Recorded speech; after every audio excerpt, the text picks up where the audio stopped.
Votre invité à présent dans la grande interview en direct sur Boursorama, c'est Jean-Claude Trichet. Bonjour. Bonjour. Bonne année, tous mes voeux. C'est encore de saison. On est la veille de la première réunion de politique monétaire de la BCE qui se tient ce jeudi. Je me suis dit, sa première mission demain à la BCE, ce sera de convaincre les marchés qu'il est encore trop tôt pour baisser les taux directeurs. C'est un peu ça comme en filigrane qui va animer les banquiers centraux. Écoutez, on va voir ce que va décider le Conseil des gouverneurs. Il y a sûrement en leur sein des sensibilités un tout petit peu différentes maintenant. Tout le monde est d'accord pour que nous soyons à un plateau maintenant en Europe comme aux États-Unis. Donc la seule question, comme vous le dites très bien, c'est de savoir quand ça va commencer à baisser. Probablement en juin, a dit Christine Lagarde. On va voir. Le marché, évidemment, aux États-Unis comme en Europe, est très très désireux d'obtenir la baisse le plus rapidement possible. Ils parlent comme leur livre, si je puis dire, les marchés. Bien entendu, pour eux, toute baisse des taux est bonne à prendre. Elle augmente mécaniquement les valeurs des bonds et des actions. Ça fait leurs affaires. Donc voilà. Ils croient que ça fait leurs affaires. En réalité, ils raisonnent très court terme, évidemment, et ils devraient raisonner plus long terme. Mais c'est la loi du genre, disons. Voilà. C'est comme ça qu'ils raisonnent. Alors, effectivement, beaucoup souhaitent, aux États-Unis, où la pression est encore beaucoup plus forte qu'en Europe, évidemment. C'est vrai, vous trouvez ? Ah ben bien sûr, les marchés américains ont une capacité, disons, d'influence colossale. Non seulement sur l'Europe, mais sur le reste, non seulement aux États-Unis, mais sur l'Europe aussi, et sur le reste du monde, bien entendu. Et donc, c'est un peu sous cette pression générale des marchés que les banques centrales, Jay Powell comme Christine Lagarde, et les conseils de politique monétaire doivent décider. Mon sentiment, effectivement, est que ce qu'il faut attendre, c'est une clarification sur le moment de la première baisse. Possible, encore une fois, avec beaucoup de précautions. Je reviens à Christine Lagarde qui a dit probablement en juin. On va voir. Enfin, en tout cas, elle a dit ça pour éviter le printemps, puisque c'était ça qui était dans toutes les pensées.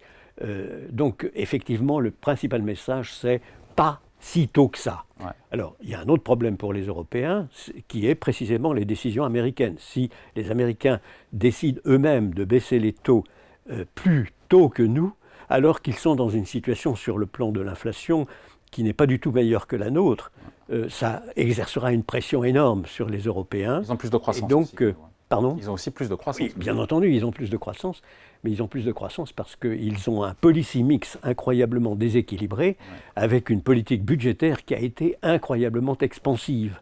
Et donc, de ce point de vue-là, effectivement, il y a une... Mais ça fait rêver d'avoir leur chiffre de croissance, d'emploi, vu d'ici.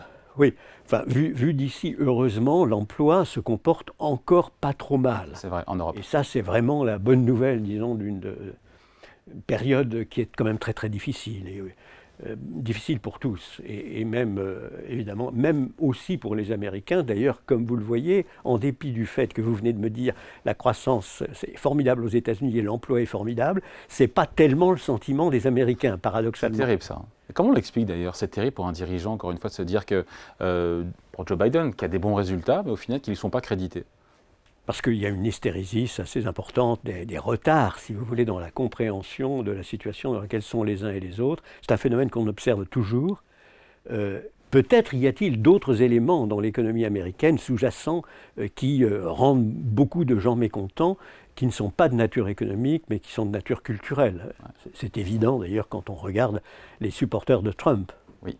Donc, banquiers centraux, au-delà de la BCE et Fed, qui donc doit faire comprendre aux marchés qu'ils se sont un peu emballés, pardon, on dit les choses, en matière de calendrier de baisse de taux, et même d'ampleur. Encore une fois, s'agissant des Américains, ils ont quand même, dans leur dernière réunion, donné un clair signal de baisse des taux. 3 baisses de taux, sans dire le calendrier, mais en tout cas 3. Oui, et donc, de ce point de vue-là, ils sont responsables, si vous voulez, de l'emballement de l'ensemble des marchés. La Banque Centrale Européenne a été jusqu'à présent plus prudente, beaucoup plus prudente, et elle a, à mon avis, raison au stade où nous en sommes.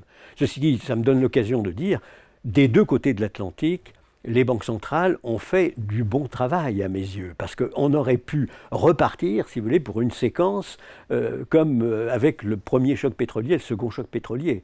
Séquence dramatique où l'inflation galope, où il faut reprendre le contrôle de l'inflation et où on ne peut reprendre ce contrôle de l'inflation qu'avec des taux d'intérêt à 20%.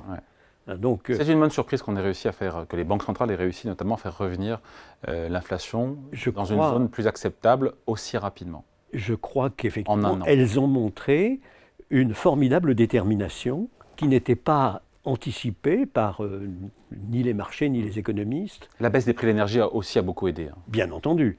Mais au total, si vous voulez, après une hausse importante, ensuite l'énergie ne peut pas continuer à monter indéfiniment. Donc on est en présence d'un phénomène assez classique.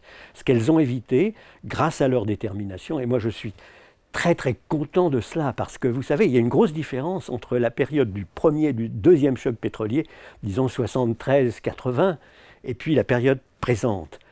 Toutes les grandes banques centrales dont on parle, les grandes banques centrales des pays avancés qui constituent le cœur de je dirais, du système monétaire international de facto, ont la même définition de la stabilité des prix. Elles disent qu'à moyen terme, leur objectif est 2%. Ça n'était pas du tout le cas au moment du premier et du deuxième choc pétrolier. Nous sommes donc dans un univers très différent où il y a un ancrage nominal répété après cette séquence d'explosion inflationniste. C'était pas évident. Les Américains pouvaient très bien dire on est dans des circonstances différentes. Nous n'avons plus la définition de la stabilité des prix des 2%. Même chose pour les Européens. Ils ont tous, y compris d'ailleurs les Anglais et les Japonais, répété avec beaucoup de force leur définition de la stabilité des prix. Et ceci permet, des deux côtés de l'Atlantique, d'ancrer les anticipations autour de 2% en 2025. C'est quand même très remarquable. Ouais. Après, on voit bien qu'on a un consensus de marché qui est en train de se réajuster sur les déclarations, encore une fois, des différents membres de la Fed et de la BCE. Mais il y a encore du chemin à faire, d'où une mise au clair peut-être ce jeudi de la BCE. Oui, la BCE d'ailleurs doit absolument clarifier les choses parce qu'il ne faut pas laisser le marché vagabonder. Ouais. Ceci dit, comme je vous le disais il y a un instant, pour la BCE, les données, et elle dit qu'elle est, et elle a raison de dire qu'elle dépend de l'ensemble des données permanentes. Et Dieu sait si nous sommes dans un univers à la fois naturellement économique, monétaire, financier, mais aussi géostratégique, et je dirais presque surtout géostratégique, qui est extrêmement incertain et extrêmement dangereux. Donc il faut tenir compte de tout cela. Mais au total, un élément très important pour la Banque centrale européenne est l'attitude et les décisions prises aux États-Unis, compte tenu de l'influence de l'ensemble, disons, des marchés financiers américains. Et là, il faudra qu'elle réagisse le moment venu, dans des conditions qui ne seront pas faciles, parce qu'on risque d'avoir en effet une économie très faible en Europe. Et si on se montre beaucoup plus déterminé que les Américains à maintenir une politique, disons, orthodoxe, on risque d'avoir un déséquilibre sur les marchés d'échange. Donc le système dans lequel la Banque centrale européenne doit prendre ses décisions est très complexe. Ouais, sachant que pour la BCE, l'inflation zone euro sur un an en décembre, c'est 2,9%. Le chiffre a été confirmé. Toutes les raisons d'être satisfait quand on sait qu'on était à 10 et quelques il y a encore un an et demi ou un an et quelques. Après, j'ai un expert qui m'a dit, David, l'inflation core en zone euro, alors l'indice HICP d'Eurostat, oui. Mais qui est retraité. HICP, c'est le bon indicateur qui est pris par l'ensemble, disons, de... Il m'a dit, sur les 3 derniers mois, donc octobre, novembre, décembre 2023, en rythme annualisé, en zone euro, on est sur 1,2%. Ça montre, de manière spontanée, que l'inflation chute plus rapidement que prévu. Ça montre qu'on est en dessous des 2%, et donc ça plaide pour une inflexion de la politique monétaire de la BCE. Vous en pensez quoi ? Non, j'en pense pas du tout de bien. D'abord, le core inflation, l'inflation, quand vous enlevez effectivement les prix du pétrole et de l'énergie d'une manière générale et les prix de l'alimentation, vous êtes quand même en zone euro à 3,4% au moment où nous parlons. En glissement annuel. En glissement annuel. Ouais, mais prendre les 3 derniers mois de 2023 et l'annualiser, c'est une erreur... Je ne veux pas entrer dans une bataille de chiffres parce que je n'ai pas les chiffres sur le core inflation. Et moi, ce que je regarde, c'est l'inflation sous-jacente, core inflation, aux États-Unis d'ailleurs comme en Europe. Aux États-Unis, core inflation, ils sont à 3,9. 3,9 aux États-Unis, 3,4 en Europe. Vous voyez, on n'est pas très loin les uns des autres, mais on est quand même assez loin, effectivement, des 2%, ou autour des 2%, qui est la définition de la stabilité des prix. Alors, il y a des phénomènes dans l'inflation apparente des phénomènes qui sont, à mon avis, importants, parce qu'effectivement, il y a eu un formidable tassement au cours des derniers mois, des prix de l'énergie en particulier. Ça peut repartir, mais ça a joué évidemment dans le bon sens. Donc je n'en tire pas des conséquences trop importantes, je note simplement, si vous voulez, que toutes les anticipations qu'on a, c'est que l'inflation sous-jacente, le core inflation, continue de diminuer, disons trimestre après trimestre, pour atteindre autour de 2% en 2025, ce qui est effectivement l'objectif poursuivi. Je ne vois pas d'accélération formidable de la désinflation en ce moment, en tout cas en suivant l'inflation sous-jacente. Ouais. Après, il y a cette croissance, cette quasi-stagnation, ou à peine mieux en zone euro, bien sûr. cette récession allemande. Et c'est pour ça aussi que ça ferait du bien à la zone euro d'avoir un petit bol d'oxygène. Les marchés attendent 125 points de base de baisse monétaire cette année. On se dit que ça paraît quand même beaucoup. Hein. Écoutez, on va voir. Encore une fois, il faut...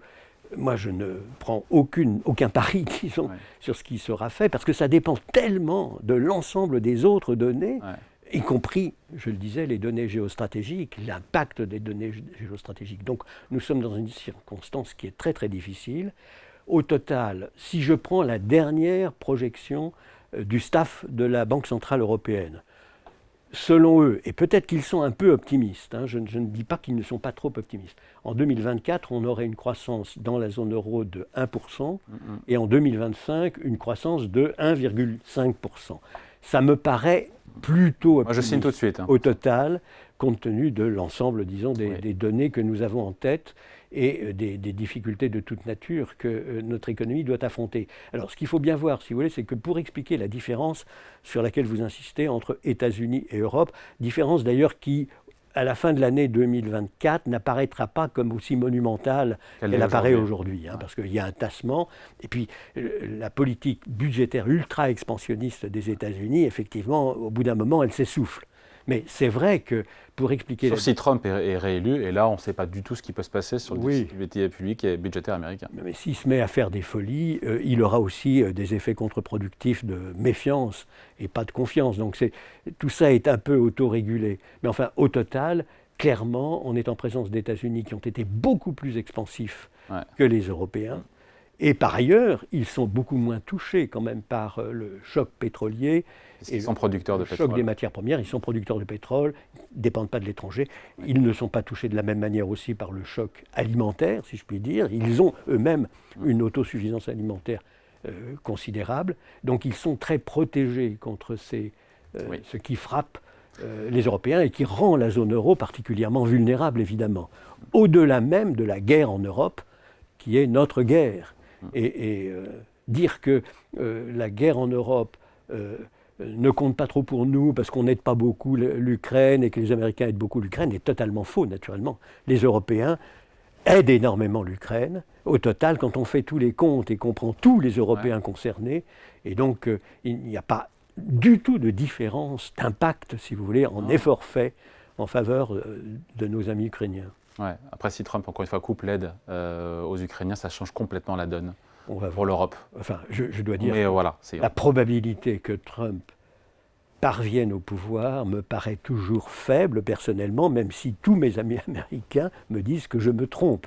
Mais quand même, ce qui vient d'être observé dans le New Hampshire n'est pas si mauvais que ça. Nikki Haley, 45%. Elle tient quand même, elle tient. Et elle n'a pas abandonné, donc elle demeure comme un candidat relativement crédible. Elle ne l'était pas du tout auparavant, mais là, elle prend une certaine crédibilité. Alors, la presse américaine ne le dit pas du tout. La presse américaine dit Trump a triomphé, mais il me semble que c'est plus compliqué que ça.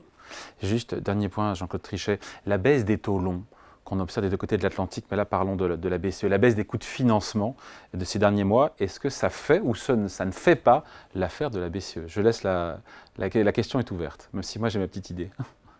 Écoutez, a priori, on est en présence là aussi de l'anticipation par les marchés d'une très probable et très rapide baisse des taux d'intérêt des banques centrales. Ça c'est un premier point.